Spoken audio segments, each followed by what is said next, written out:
like a bell cut. Bakka jirtan hundatti kabajaa gurguddoon isinii qaba nagayaa fi jaalalaan isinii hawwa. Ani takka haasawaas godhee YouTube isaa ta'u Facebook irratti maxxansee hin beeku. Kuni guyyaa duraati anaaf jechuudha. Maaltu arras fidee jechuu ni dandeessanii?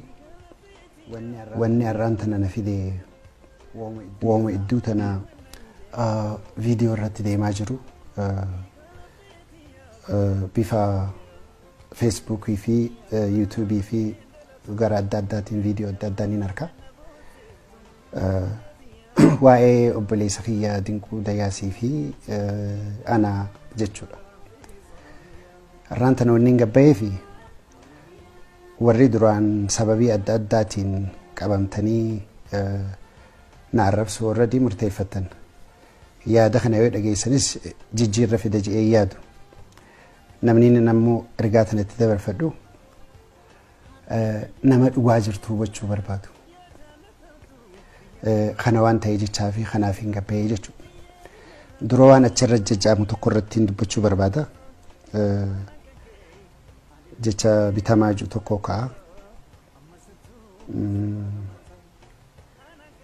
Bakkiin ani irraa dhaladhe namoonni niin an wajjin ture warra ana dura qabsoo godhurraa hin dhaladhe. Qabsoo tanarratti warri nu duraatis warri yeroo teenyaatis ilmaan adaadaa fi adeeraa haboo obboleessa baay'inaan namni an ittiin dhabin hin jiru. Qabsoon tun anaaf hedduu jabduudha gaffagoo jechuudha. Osumaan anillee dhiqeef keessaa hin baasa jee anuuf keessaa baasuu hin danda'u. Bilisummaa uummata Oromoo jechuudha. Tun akkasitti naa hubatamtu.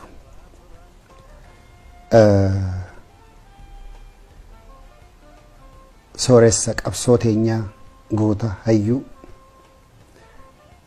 jaarraa abbaa gadaafaatu nu barsiise akkatti namni haqa fi falmatu.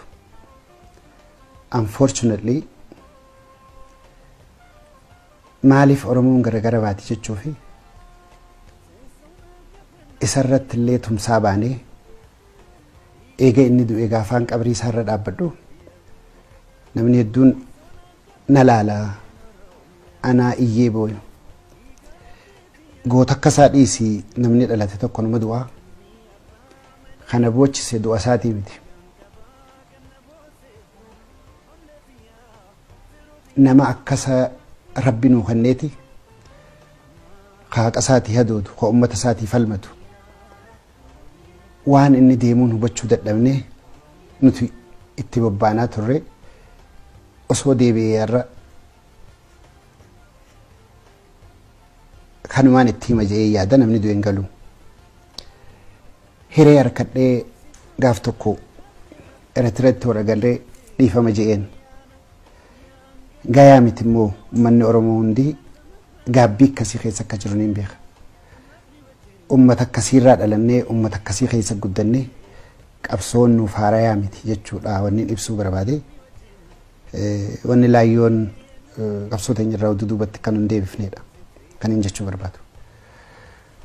Kana bira kutee waa'ee kiyyaa fi waa'ee Dinquu Dayaasaa gaafaan biyya tana dhufu ijaanillee warra arkubaannu telefoonaan hedduu warra na bilbilee biyyatti deebi'uu qabda biyya galuu qabda jiru keessaa Dinquun nama duraati. Dinquu Iliyaasii wal nu barsiisee Iliyaas biyya tana dhufeeti Iliyaas ibsaadhaa asii nutti bilbilee wal nu barsiisee nama sabboonaa nama gaarii Dinquun akka ta'e natti hime jechuudha. San qabadheetiin anis isaa wajjin haasawaa ture. Ammoo diiliin nuti muuziqaa irra godhanne waan xiqqoo gabbu'aa ta'eef diilii biraa Kaysarra wayyaa Open College 2020 Open College Bummaddiin Abdulwahaabii wajji wal ta'eetiin biyya tana dhufee jechuudha. Gaafaan dhufummoo hayyoota keenya namoota adda addaatti gaafadheetiin umaa dhayxee sirbitus umaa miti jechuudhaan biyya tana dhufee biyya tana dhufuullee hin feeneen tureen yaadallee hin qabuun ture. Dhufee yoo eegaan dhufee namoonni haala adda addaatti jijjiiranii OPDO ta'ee bitamaadhaa OPDO waa kennee fi kana jechuu hin dhagaa biyya hundattuu jechuudha. Haalli niin ani keessaa deeme jireenyaan ani qabu ilmoon dhiisee deemee fi warra kiyyaas sababii kanaan diigame jechuudha. Diigamnaan asitti hafuu kaan murteessu kana jajjabeesse dinquudha. Dinquu gaafni dura qaamaa wal agarre sharaatonitti haadha mana isaatii wajjin dhufe na dubbisee ni deeme jechuudha. San booda gaafa shawii sadaffaadhaa ani karaa Jimmaa deemu makiinaa lama nu maddabe anis si wajjin deema jee makiinaa mootummaa keessaa na baasee makiinaa isaa keessa osoo teenyuuti waliin Jimma dhaynee gaafa Jimma irraa dubbii san findee ol garagallu umaa miti asuma teesseet waliin naggadannaa obboleessaa jee jechuudha. Anis haalli kiyya Kanaadaa jiru waan xiqqoo babbadee jecha tolemee hanga uummanni kiyya na hubatu asuma taayitiin wajji hojjedhaa jee anaa fi isaa fi Iliyaas ibsaa taanee bishaan qoree keessatti wanti goonee irbuu Oromoo waliin seennee bishaan san waliin dhuunee dinquunis afaan isaaniitti ifaan isaatiin obboleeyyan 51 qaba. Ammoo obboleeyyan Rabbiin naa kenne obboleeyyan Oromoo obboleeyyan sabboontota isin lameeni nu sadeen jiraannus waliin jiraannaa duunuus waliin duuna jee achi qabsoo hojii irratti bobbaanee namni keenya diinagdeenis jijjiiramuu qaba jennee hojiitti seennee jechuudha. Hojiin duratti seennee tamaallaqa liqii guddaatti gaafannee hojii Oromiyaa Airline jettu deemtee eeguma aviation irraa laayisensii baafne boodallee wanni tokko uumamtee biyya tana keessatti xayyaarri dhuunfaadhaa nama 19 nama 20 tokko ta'uu qaba jennaan kampaniin silaa maallaqa guddaa nu liqeessitus waan akkasiitiif maallaqa liqeessu nu jennee sanuma alatti illee akka nama hin baafne beeknee kara biraatti gorree jechuudha.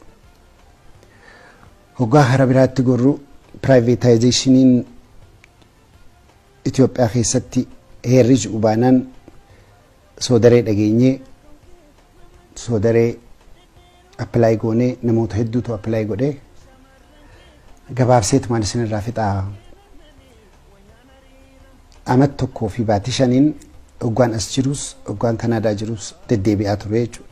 Waan kana bakkaan ga'uuf oofisni nuti hin seenin jiru gaaf tokko ni yaadadhaa iftaan keessa dhufu hoggaa qabdanaan jiru tikeeta $4,000 5,000 akka jarjara bitadhee gaafaan Dubaayitti itti dhaqee waliin dhufnu gaafa asitti dhufnu akkasittiin jara dararamee rakkachaa ture boodarratti uummanni keenyaas nu gargaaranii soodareen Oromoo fakkaattii ta'a Oromooti jedhanii nu murteessanii hedduu gammanne waliin itti seenne gaafa waliin itti seenne san DEK Oromiyaa Investment Group gadhaabnee jechuudha.